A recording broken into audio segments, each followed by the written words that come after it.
Good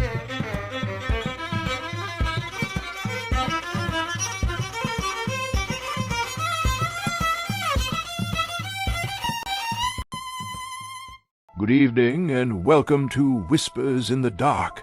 Tell me, do you like stories about things that go creeping in the night? Stories of the twisted and macabre? Stories about werewolves, vampires, and more. Some true, some false. The stories tell all, but keep your voices low. The thing in the corner wakes when it hears new guests, but fear not. It will eventually move to some other shadowy corner. So turn off all your lights, grab a drink, put on a headset, settle close, and don't turn until I say so. Otherwise, the thing behind you will grab you by the shoulders. You see, every year, when the clock nears midnight, people gather under bright lights and false hopes. They cheer, they drink, they count down numbers like charms against the unknown. But the dark knows better, because once, not too long ago, the new year didn't arrive with fireworks. It arrived with hunger. It began with a cough in the crowd, a shiver, a single scream, swallowed by the roar of celebration. And when the clock struck 12, the world didn't cheer. It changed. Bodies that should have fallen stayed standing. Eyes that should have closed snapped open. And the first breath of the new year wasn't taken by the living. People ran, people hid, but you can't outrun a moment in time. Midnight had already chosen its path and marched through the streets with cold, dragging feet. Tonight, we return 2 years later, after the night the calendar turned, and the dead turned with it. So lean in and listen carefully. This is the story of a couple friends who were lucky enough to escape the outbreak that began at the stroke of 12. Our story for the evening is called The Last New Year. Our story takes us to Corpus Christi, Texas, on December 31st, 2028. The winter storm had swallowed the city whole. 32 degrees, wind slicing through the empty streets, rain drifting like ash from a dying world. We hadn't had a winter storm this bad since 2008. I moved through the abandoned Walmart in Calallen, 16 miles from the warehouse we now called home. Boots echoing through the aisles, stripped bare long ago. I scanned the shelves for anything left behind. Canned food, dry goods, anything that could keep us alive a little longer. And as I walked, the storm groaned against the walls, and a thought hit me like a punch to the chest. Tonight at midnight will make 2 years since hell came to the world. Then the memory rose like smoke. It was New Year's Eve, the beginning of 2026. We were all together that night, me, Louis, Chris, our families, packed into Louis's living room while the kids ran around with sparklers and noisemakers. Music played, laughter filled the house. It felt like the world was still whole. South and Mila were trading jokes on the floor. Justin and Christopher argued over the last soda. Martha showed Rose a Ukrainian dance on her phone, while Chris, Canadian as ever, pretended to understand every word. Louis and I were in the kitchen, talking about old times and new bands like always. We'd been friends since 2017, when we first met working at All My Sons. Chris and I had met in 2018 playing Red Dead Online, and somehow him and I ended up becoming close friends. It was one of those rare nights where everything felt right. Then everyone's phones buzzed at once. Unidentified aggressive incident reported. Citizens are advised to remain indoors. We exchanged confused looks. Then the second alert came, then the third. Outside, fireworks exploded across the sky, but mixed in with the pops and whistles, screams can be heard, real ones. Louis moved first, military instinct kicking in. He told the kids to move away from the windows. Chris muted the TV. Rose and Crystal grabbed the younger kids. Then we heard it, a low guttural snarl coming from the street outside. Then another, then more. Shadows moved under the street light. Not walking, not running, but lurching, twisting, moving wrong. One slammed into the front door so hard the frame shook. Fireworks lit up the street, and for a split second we saw them clearly. Not sick, not injured, not human anymore. Their movements were feral, jerky, driven by something primal and relentless. Their eyes were empty, unfocused, but locked onto the house like predators scenting prey. That was the night the world ended. "Robert!" Chris called out loud, snapping me out of the memory. I followed the sound of his voice through the swinging double doors into the loading area and found him standing in front of 3 fully packed pallets, eyes wide with disbelief. Food, water, supplies, enough to keep us going for months. But the moment I stepped closer, the air shifted. A dark crimson stain spread across the floor. Bodies lay scattered around it. 3 humans and several unmoving zombies. 2 of the humans were grown men. The third was a young boy, not even 18 in age. They were almost completely ripped into pieces. Some arms and legs lay not too far from where their shredded bodies lay.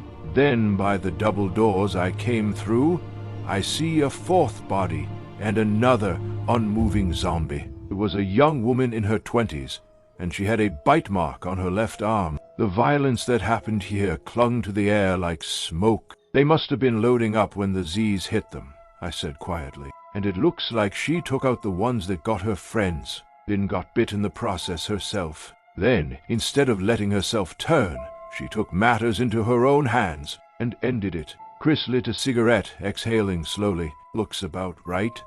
I called for Lewis, who was searching an aisle not too far from the loading area. "I'm going outside to bring the truck up to the loading bay so we can load up the pallets," Chris says to me as he inhales more of his cigarette. Before leaving, he pulls the pack from his pocket and asks me if I want one.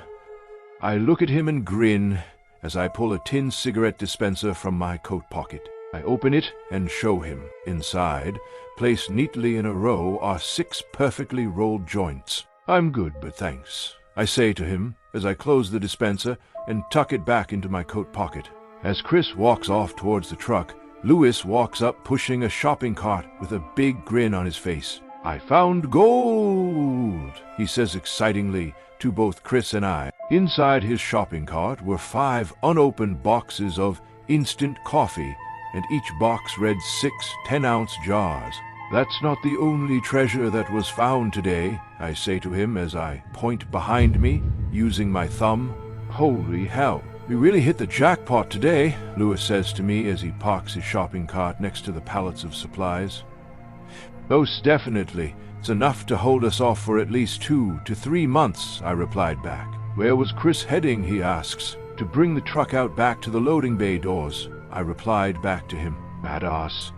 "I'll head to the back then and get the doors open for him," he says. "Good deal," I tell him, "and while you do that, I'll go see if I can find a pallet jack to move the supplies to the truck." I go aisle to aisle, hoping to find a pallet jack down one of them. Finally, when I'm about to reach the last aisle and lose hope, I look to my right, and there it is. At the end of the aisle was a black and orange pallet jack. "Fuck yes," I say to myself excitedly as I hurry down the aisle towards it, just to be met with disappointment when I finally get to the pallet jack. There's a chain and lock wrapped around both the handle and metal frame of the aisle shelf. "Fucking great," I say to myself as I tug on the lock and chain. I begin to look around for anything to break the lock with when I see a door at the end of the hall that says, "Employees only." "Lady Luck be on my side," I say to myself as I walk towards the door, hoping it's not locked. I reach for the doorknob and turn it. "Hell yeah!" I said out loud to myself as it begins to open. Then a loud thud comes from the other side as it's opening, and the door stops. I tried to open the door once more, and then another thud. Something on the other side is stopping it from opening all the way, I thought to myself. I grabbed the doorknob with both hands and tightened my grip, feeling the cold metal biting into my palms like a warning. I pulled back and hurled myself into the door, slamming my shoulder against it. So hard the impact rattles up my spine and makes the frame shudder like something on the other side just woke up. 1 slam, 2 slams, on the third hit, the door gives way and swings open. So violently it yanks me forward, ripping my balance out from under me, hurling me to the floor. I crash onto my back, the breath punched out of my lungs as the room tilts and the open door gapes above me like a mouth. What the hell, I mutter as I push myself back to my feet, my legs unsteady and my pulse thudding. From the shadows, a half-naked female zombie lunges out of the darkest corner of the office, her gaunt frame moving with unnatural speed and her breast jerking with every movement. She crashes into me before I can react, knocking me flat on my back. Her cold, rotting weight slams down on top of me, her breath hissing against my face as she tries to chomp down on it like something dragged out of a nightmare. I shoved my left forearm against her throat, keeping her snapping jaws inches from my face as she thrashes and claws at me. With my right hand, I fumble down towards my boot, fingers scrambling for the tea needle tucked inside, praying I can grab it before her teeth bite down onto my face and rip a chunk clean off. I yank the tea needle from my boot the instant my fingers brush it. My arm snaps upward, bringing the tip of the blade to the side of her head. With a desperate shove, I run it in, feeling the jolt as her body seizes and the feral rage behind her eyes flickers out. Whatever twisted spark had been animating her, that blind hunger, that relentless fury, snaps like a frayed wire, leaving her weight sagging against me in eerie, sudden stillness. I shove her lifeless weight off me and try to push myself up, planting my palms onto the floor, but they slip out from under me, sending me crashing right back onto my back. Give me a damn break, I growl to myself as I lie there staring up at the ceiling, breath-ragged nerves buzzing. I lift my hands toward my face, and the sight makes my stomach twist. They're slick with blood. When I sit up, I realize I'm sitting in a full puddle of it. I turn around, and that's when I see him. The body of a man sprawled on the floor behind me. His pants and boxes are shoved down around his ankles, and the lower half of him was a brutal mess, torn apart in a brutal way that leaves no doubt what happened. His name tag reads, Jeff Walmart Manager, and clipped to his pants belt loop at his ankles is a ring of keys. I glance from Jeff's ruined body to the female zombie that attacked me, then back to Jeff. Despite the horror, a dry, exhausted laugh slips out. Well, Jeff, it looks like you were caught with your pants down. Literally. I reach over, unclip the keys from the loop of his pants, and finally push myself to my feet, legs shaking but holding. I head out of the office and back toward the forklift, my boots sticking slightly with every step from the blood I just crawled out of. My hands shake as I dig through the keys, trying to find the one that fits the lock and chain. The metal aisle frame rattles loudly in the empty store, echoing like a warning as the chain and lock securing the pallet jack bangs against it. Finally, the right key slides in. The lock clicks open. I peeled the chain off, letting it clatter to the floor. I hurry back towards the pallets of supplies, every shadow feeling a little too deep, every aisle a little too quiet. As I weave through the dim aisles, I pass one that has already been picked clean, and something catches my eye on the left. A six-pack of Voodoo Rangers, sitting untouched on a half-collapsed shelf, like it had been waiting just for me. Well, that's a damn miracle, I mutter under my breath, considering everything that just happened. I snatch the six-pack and keep moving towards the pallets. When I reach them, I set the beers down on the shelf by the third pallet without even thinking. Then I load the first pallet onto the pallet jack, the wood groaning softly as it settles into place. With the weight secured, I start rolling it towards the back of the store, where Lewis should be already working on the loading bay doors. The wheels squeak across the concrete, echoing through the empty aisles like something following just out of sight. After we finish loading up the pallets of supplies, we begin to climb into the truck cab. Before I climbed in, I remembered. I forgot something important, I shout over my shoulder as I turn and sprint back into the Walmart. Chris shoots Lewis a confused look. When you gotta go, Lewis says jokingly. Chris snorts, flicks his lighter closed, and takes a drag off his cigarette. Yeah, must be that time of the month. Man's running into the ladies' room, he says, laughing through the smoke. I weave my way back through the aisles, retracing the path to where we first found the pallets of supplies. And there it is, waiting for me exactly where I left it before hauling everything to the truck. The 6-pack of Voodoo Rangers. I let out a breath I didn't realize I was holding. I'm sorry Daddy forgot you, I say jokingly to the beers as I scoot them off the shelf like some sacred relic I abandoned. With the 6-pack in hand, I turn and head back toward the truck, where Louis and Chris are waiting. Louis laughed when he saw it. Now that is important, he says as I climb back into the truck. Just like the old days, I said to Louis while I passed him and Chris a warm beer. The truck roars to life when Louis turns the key, then we crack our beers open and hit the road. About a half-mile out of Calallen, Louis asked for another beer. I reached down to grab one, and he slammed the brakes. "What the hell, man?" Chris and I shouted.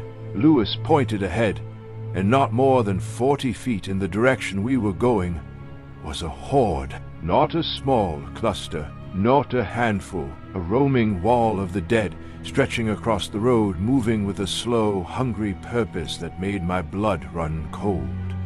"This isn't good," I whispered to Chris and Louis. Louis threw the truck into reverse. The engine roared to life, tires screeching on the icy road.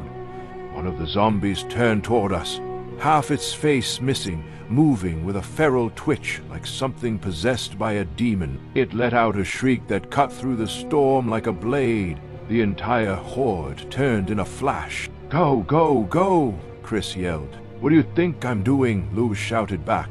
I reached under my seat, grabbed the box of Molotovs, rolled down the window and leaned out. The freezing rain feels like needles against my face as the wind pushes me forward.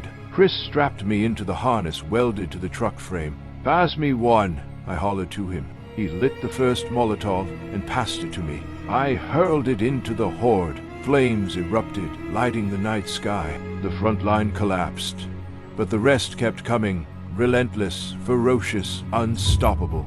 We threw Molotov after Molotov until the box was empty. Still they came. Then the storm worsened. Rain turned to hail, hail turned to snow, and the temperature dropped to 22 degrees. "Just great," Louis muttered, as he whipped the truck around, spinning it towards the opposite direction. 19 years without snow, and now this. "Where did they all come from?" Chris asked. "No idea," Louis said. "Maybe they migrated from other towns." I looked back.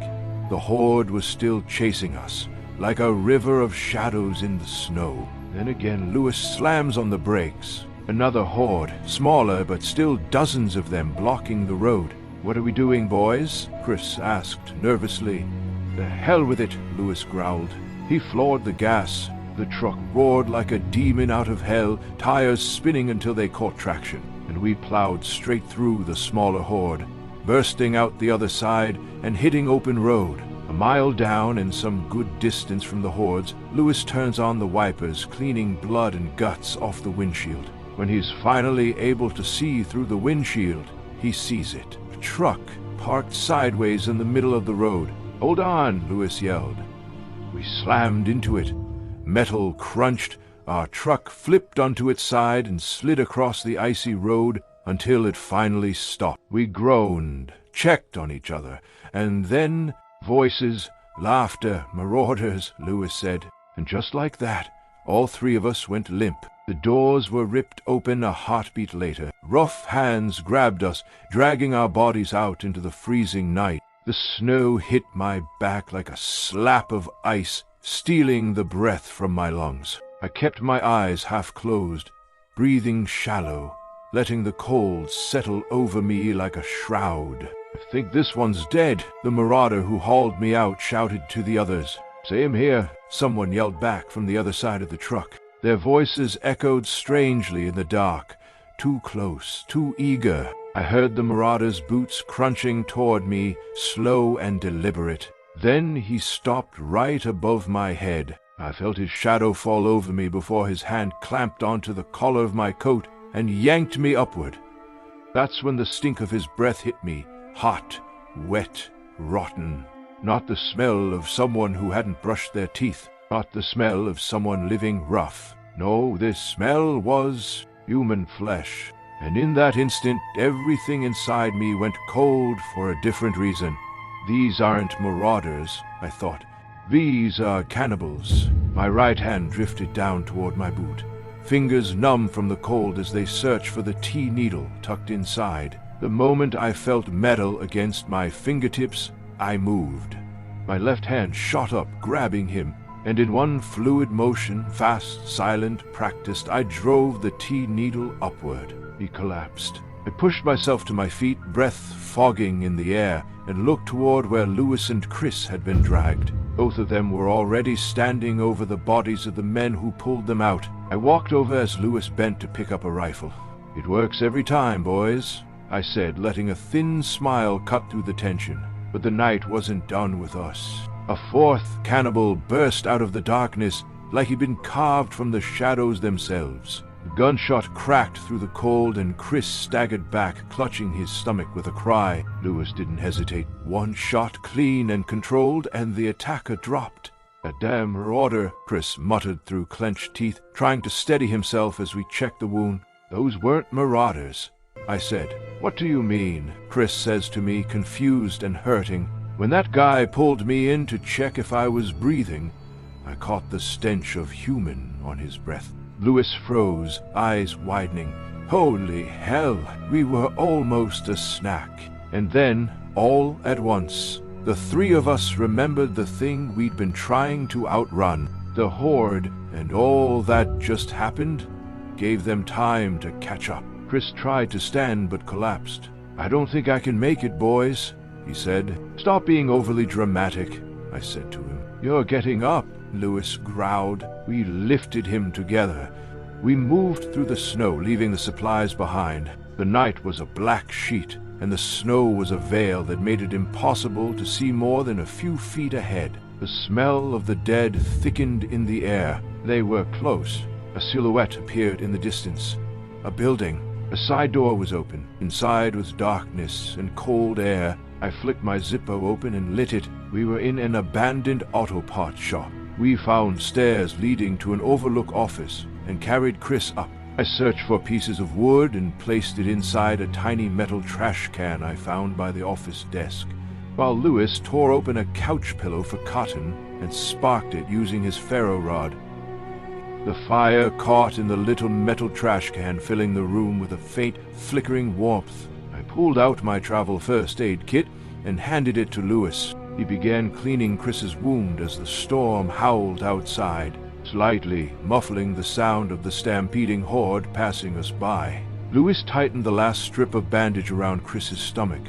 His hand stayed steady, despite the exhaustion in his eyes.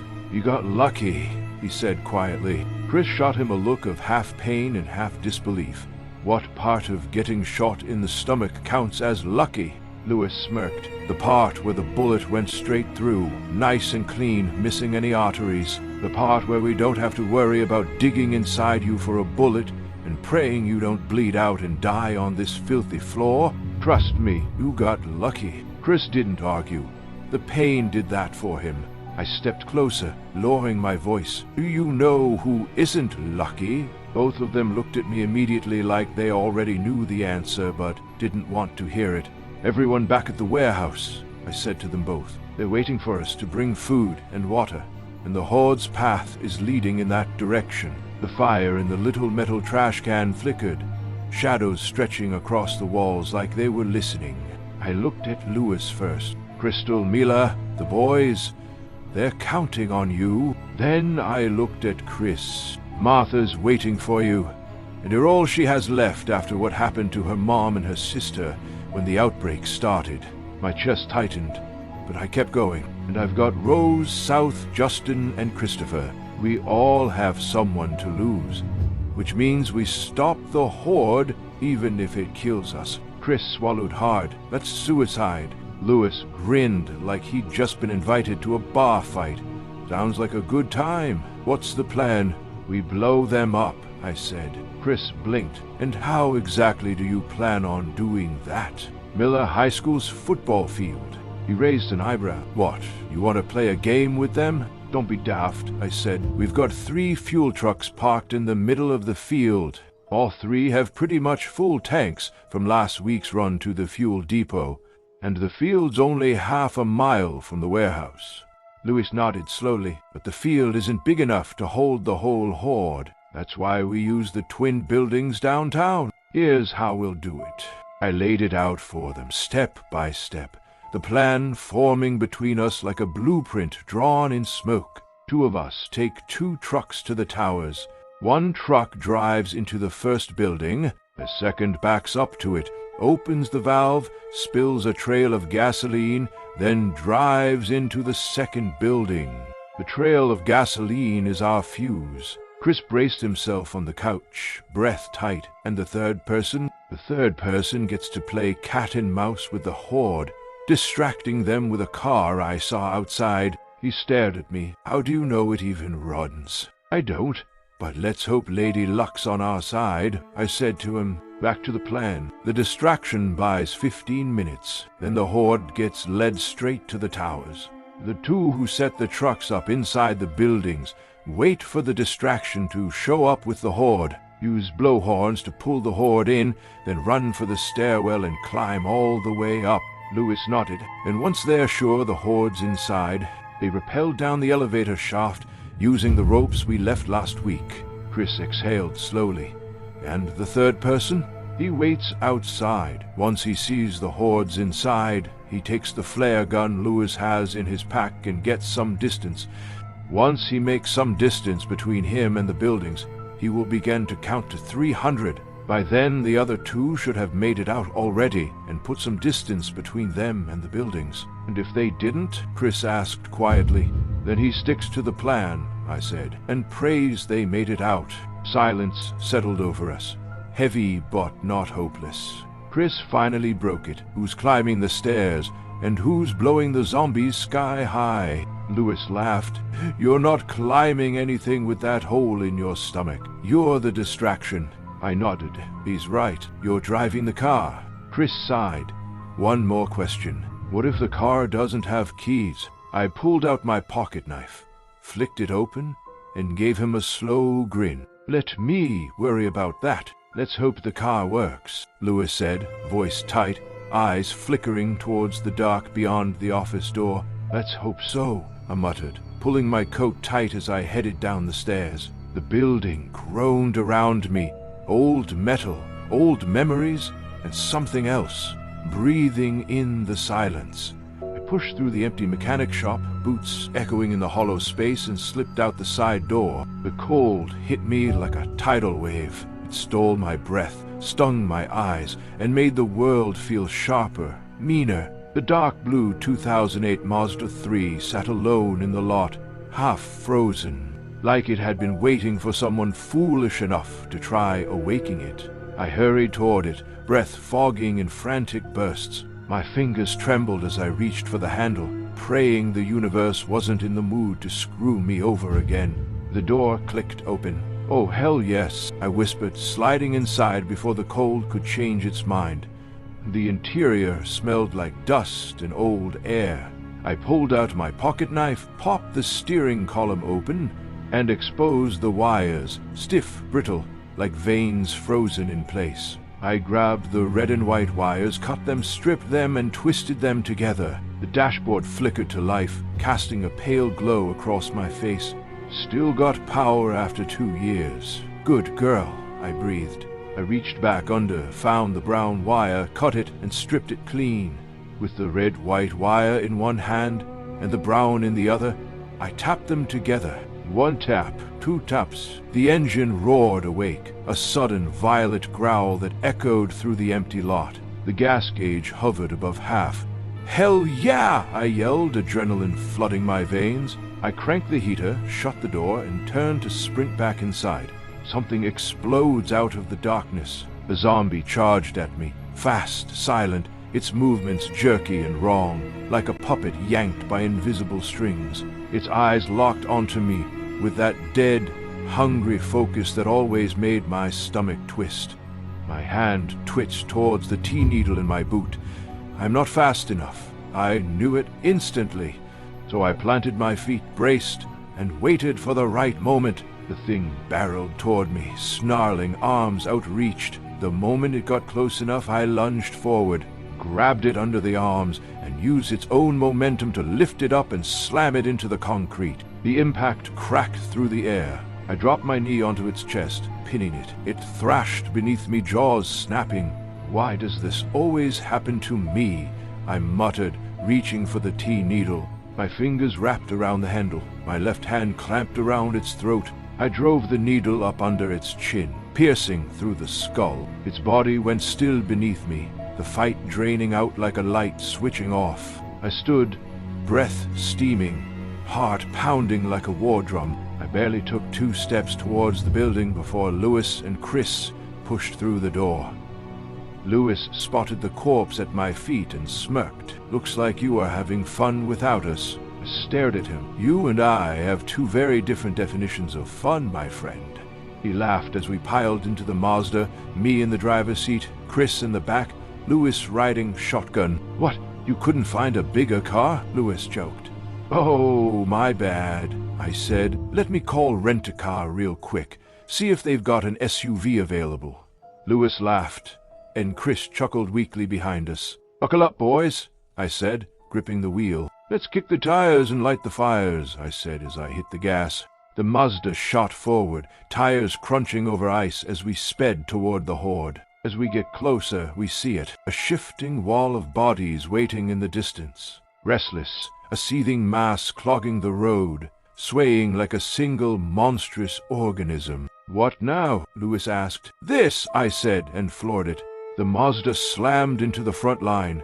Thud, thud, thud. Bodies flew up and over us, silhouettes spinning through the air like broken shadows. More impacts, more shuddering, the car fighting through the weight of the dead. We burst out the other side. Woohoo! All 3 of us yelled, adrenaline drowning out the fear. I leaned on the horn, blaring it non-stop as we sped away. It screamed into the night as the undead swarmed behind us, drawn to the sound like moths to flame. Beep, beep, beep, beep, beep, beep. "What the hell was that?" Jesse says, whipping his head toward Mark, eyes narrowing as the sound echoes through the warehouse from outside. "I'll head up to the roof to check it out," Mark says, already sprinting towards the makeshift ladder hanging in the middle of the warehouse, a lifeline to a single window 25 feet above us, the only window in the entire building. "I'll be right behind you. I'm going to grab my coat," Jesse replies. Mark quickly climbs up the ladder, boots thudding softly against the rungs, swallowed by the cold air, waiting at the top. Jesse rushes to his quarters, grabs his coat and throws it on. He's barely got one sleeve pulled up when Rose and Crystal come running, the kids behind them with wide, frightened eyes. "What was that?" they both asked at the same time. "Could it have been your brother, Lewis and Chris?" they both asked. "I'm not sure, but it sounded like a horn," Jesse says. "Mark went up to the roof to check it out, and I'm heading that way right now." "Is that our dads and Chris, south?" Mila and Martha ask, voices small and hopeful. "It's not them," Rose says gently, steadying her voice for the kids. "Your dads and Chris are smart enough not to make that much noise when they're out looking for food, especially at night." She gives Crystal a quick, worried look over their heads. Justin and Christopher come running up next. "What did we miss?" they ask, breathless. Crystal mirrors Rose's look, then turns back to the kids. "Plus, your dads and Chris left in one of the trucks, and that sounded like a car, so y'all don't have to worry about nothing." Reassured, or at least convinced, the kids drifted back to playing, their laughter echoing faintly through the warehouse, completely unaware of the tension crawling up the adults' spines. On the roof, Jesse steps out beside Mark, blowing warm breath into his hands as the cold wind bites at his face. "Holy hell, it's snowing," he says. "Yup," Mark replies, squinting as he looks out into the stormy night. The night plus the storm make it damn near impossible to see anything out there. "Did you see what was making all that noise?" Jesse asks. "Kind of," Mark says. He keeps staring into the darkness as he explains. "It It looked like a car. I couldn't really tell, though. It's too dark, and the storm's a mess. But whoever it was, they were really going, just laying on the horn like a madman. But what Mark doesn't know, what neither of them can see, is that barely 16 feet up the block, swallowed by the storm, a massive horde is thundering after the car.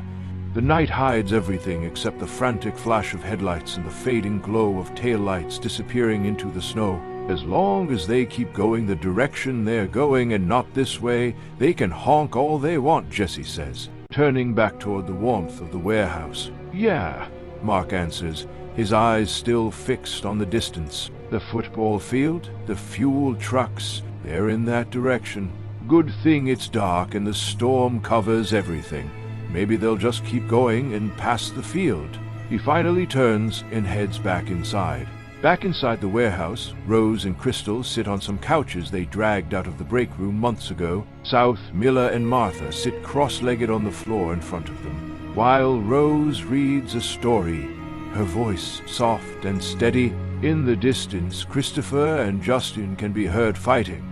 Like always, Jesse walks past them, Mark right behind him. "Y'all chill out," Jesse says without even looking at the boys. They ignore him completely. "Did y'all see anything?" Crystal asks as they approach. "It was a car," Mark says. "Dude was speeding down the road like a demon out of hell, honking his horn like crazy. And on top of that, it's snowing. It's snowing," kids shout, suddenly excited. "Can we go outside and play in it?" "Not right now," Rose and Crystal say at the same time. "Don't they know it's dangerous to be honking their horn at this time of night?" Crystal asks. "As long as they keep going in the direction they were going, they can honk all they want," Jesse says. Mark shifts uneasily. The direction that car was going, that's the direction of the football field and the fuel trucks. "I wouldn't read too much into it," Jesse replies. "With the storm, the night, the snow, whoever it was wouldn't be able to see the trucks, and even if they did, they'd still have to get past the 15-foot fence. Plus, with all that noise, I'm sure they've got a tail behind them, making it hard to stop for anything." Back in the Mazda, I keep slamming on the horn over and over, knuckles white on the steering wheel. The sound cuts through the storm like a desperate scream, echoing through the night. I look back through the mirror and pray the horde is still behind us, not beside us, and not ahead of us. In the distance, something massive begins to take shape through the swirling snow. A sign. A giant one. At first it's just a shadow, a suggestion, but the closer we get, the more the letters claw their way out of the darkness. Ray West Warehouse. "We're getting ready to pass the warehouse," I yelled to Lewis and Chris.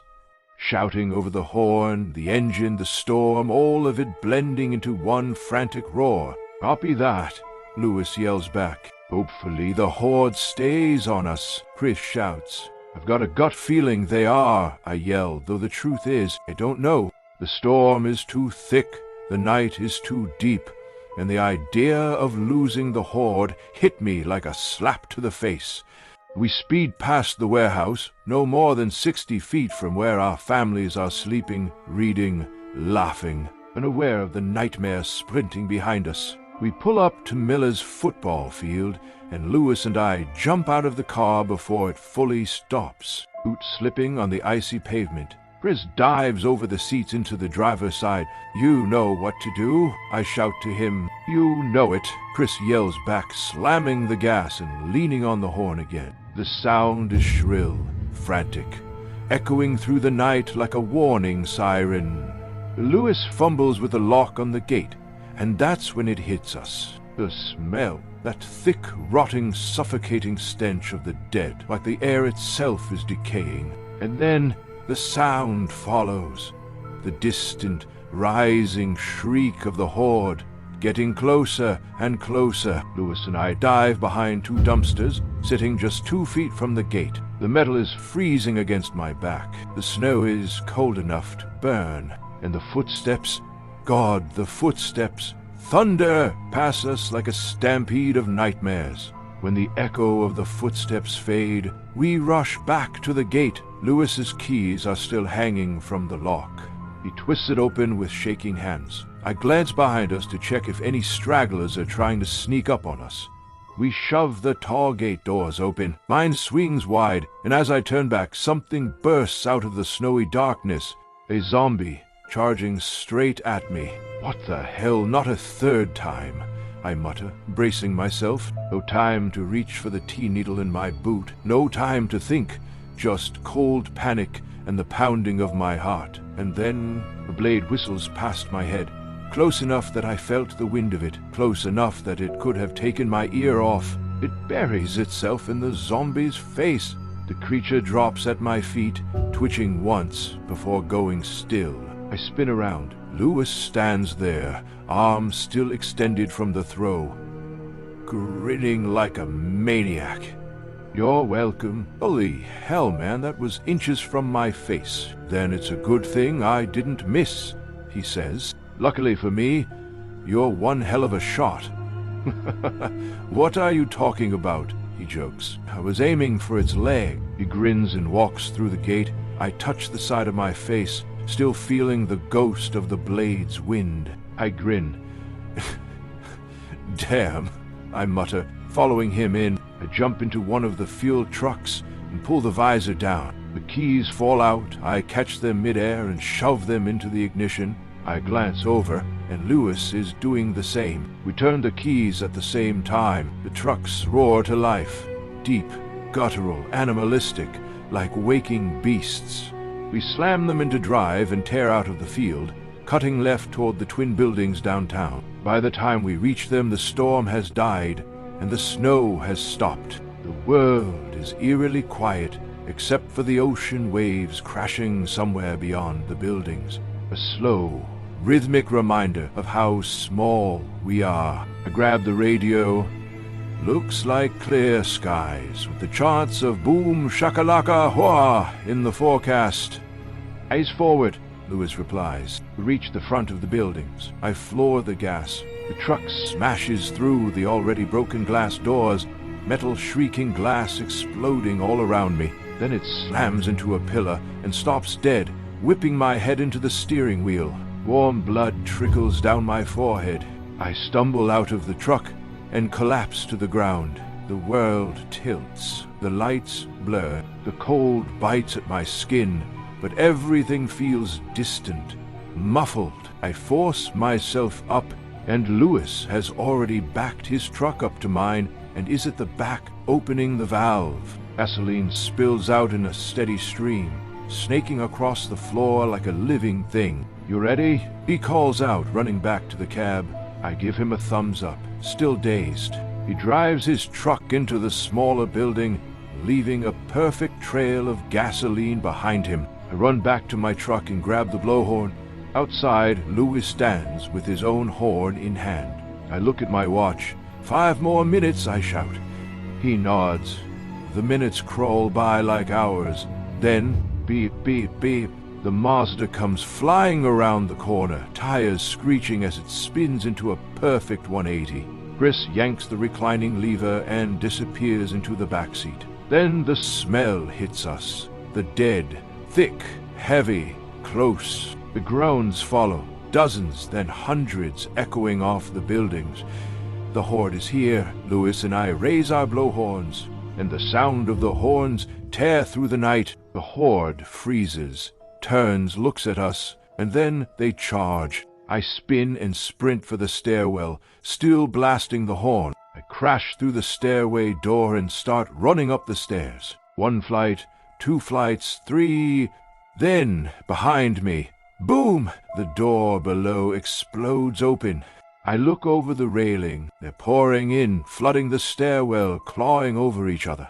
Coming for me, I turn and run. 25 more flights, I say to myself, and start running back up the stairs like my life depends on it, because it does. When I make it to the 25th floor, I'm met with a wall of darkness and twisted debris. The rest of the way up is blocked off. This wasn't like this the last time we were here, I think to myself. Heart hammering. My mind is racing 1,000 miles an hour. No time to think, no time to breathe. I spin toward the door and shove through it. The sound of the horde isn't far behind, their screams echoing up the stairwell like thunder rolling through a metal canyon. The stairwell vibrates with their footsteps. The walls tremble as if the building itself is afraid. I sprint across an empty, destroyed office, weaving through overturned desks and shattered glass. I burst out the far door and tear down another hallway toward a second stairwell that should lead the rest of the way up. As I fly down the hallway, I hear it crash. As I'm running, I can hear the horde smash through the office stairwell door behind me. They're not just chasing me, they're breaking the building to get to me. I'm about to turn the corner when something makes me look back, and what I see freezes my blood. The horde doesn't just break through the door, they explode through it. Hundreds of bodies forcing themselves through the frame at once. A tidal wave of limbs and teeth and hunger. The door frame splinters, the walls crack, the hallway fills with them in seconds. I whip around the corner and sprint toward the other stairwell, lungs burning, legs shaking. I reach the door, slam through it, and start climbing the last flights. At the 27th floor, I hear the stairwell door below me explode open. This time I don't look. I don't need to. I can feel them coming. The vibrations in the railing, the air shifting behind me, the sound of dozens of feet pounding metal steps. I keep running until I reach the 28th floor. I burst through the door and sprint toward the elevator shaft. My hands shake as I strap the safety line and harness around my waist. The metal clips rattle. My breath fogs the air. The horde is somewhere behind me. Too close, too loud, too many. I hook the rope, grab the line, and step into the black mouth of the shaft. Please let Lewis be out already, I think. He only had 22 flights to climb. He should be outside and far from the buildings by now. 15 minutes earlier outside. Chris pokes his head up from inside the Mazda. All the zombies are already inside the buildings. Good luck, boys, he says, climbing out the window with the flare gun in hand. He runs toward a small cement bungalow near the shoreline. The cold night air bites at his skin, sending shivers down his spine. Count to 300, he mutters, positioning himself to fire the flare at the gasoline trail. Connecting building to building, truck to truck, he raises the flare gun. He doesn't hear the 3 zombies behind him, the ones who heard him run into the bungalow. The ones already creeping toward him, back in the building. I lower myself into the elevator shaft and begin rappelling down. The rope burns against my gloves. The darkness swallows everything below me. I try to slow down. Slower, slower, not slow enough. I slam into the bottom, twisting my ankle on impact. Pain shoots up my leg, but adrenaline drowns it out. I scramble to my feet and limp toward the exit. Outside, I look toward the smaller building. Lewis is fighting off 2 zombies. I run toward him while scanning for Chris. Nothing. Then I see him. Chris lies lifeless in front of a bungalow. 3 zombies are on top of him, tearing into him, ripping pieces away. A wave of dread and madness crashes over me. My vision blurs. My chest tightens. My mind screams, but I keep running. Both zombies have Lewis pinned. I spot an iron pipe on the ground and snatch it up without slowing. I reach them and swing with everything I have. Crack!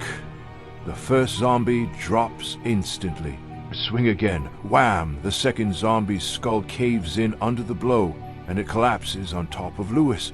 I throw the pipe aside and drag the zombie off of him. Lewis is alive.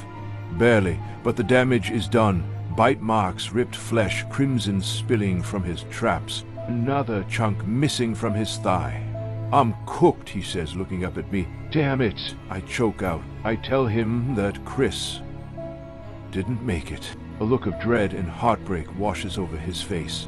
Watch out, he yells. I turn. Another zombie charges at me for the 4th time tonight. I don't have time to react. It slams into me, twisting my already injured ankle even more. We hit the ground hard, and before I can move, it drops its head and bites into my left shoulder. Teeth sinking deep, tearing away at my flesh. I scream a raw, blood-curdling sound and smash my fist into its head. Then, crack. Lewis, somehow on his feet, swings the same iron pipe and crushes the zombie's skull. It collapses beside me. Lewis collapses on the other side. "Thanks, bro," I say, breath shaking. No reply. "Lewis, you good, brother?" More silence. With the last strength he had, he saved me. And then he was gone. I look at his motionless body. "Don't worry, brother," I whisper. "I'll finish the job." I pull my tin cigarette dispenser from my coat pocket, along with my Zippo. I sit up, lean against the truck, and take out one perfectly rolled joint. Then I hear the sound of glass breaking. At first it's faint, like the world's cracking somewhere far away. But then it hits me all at once. I look up, and the two separate hordes Lewis and I led to the top of the buildings are breaking through the glass windows, their bodies slamming into the concrete all around me. The impact shakes the rubble from under my boots. Some of them don't even move after they hit. Others start crawling toward me anyway, bones bent the wrong way. I looked back up, and then back at Lewis, then at Chris, then at my broken ankle, and then at my watch. Midnight on the dot. I put the joint to my mouth. "Happy New Year, boys," I say as I light it.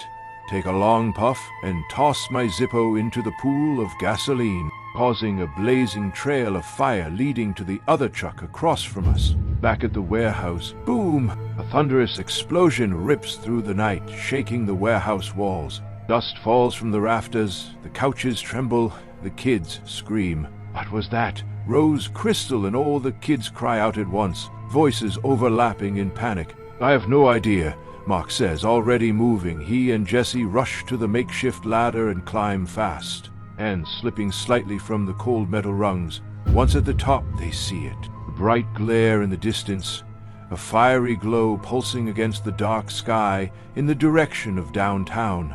The light flickers like a dying star, reflecting off the snow and the clouds. "Do you think that explosion was caused by the person who was speeding down the road earlier, honking his horn like crazy?" Jesse asks, eyes wide. "There's no telling," Mark replies quietly. "It could have been anything." "Yeah, I guess you're right." Jesse exhales, breath fogging the air. "Let's go back inside where it's warm." They climbed down the makeshift ladder, boots thudding softly on the warehouse floor once they got to the bottom. Inside, Rose, Crystal, and all the kids rushed toward them. "What was it?" they asked, voices trembling. "It was an explosion," Mark says, "and it looks like it's coming from downtown." A hush falls over the room. "Don't worry, everyone. We're all still safe," Jesse says, trying to steady his voice. He glances down at his watch. Then he looks up at all of them, the kids, the women, and then Mark. "It's 5 minutes past midnight," he says softly, then forces a smile. "Happy New Year." And that, my dear survivors, is how the clock struck 12, and the world struck back. If you made it this far, congratulations. You're officially doing better than most of the population. But hey, don't get too comfy. Midnight comes every year, and you never know what might crawl out when the ball drops again. So keep your resolutions simple, my friends. And with that, our true tale of horror comes to a close. Until next time, gals and ghouls, may the dark stay where it belongs.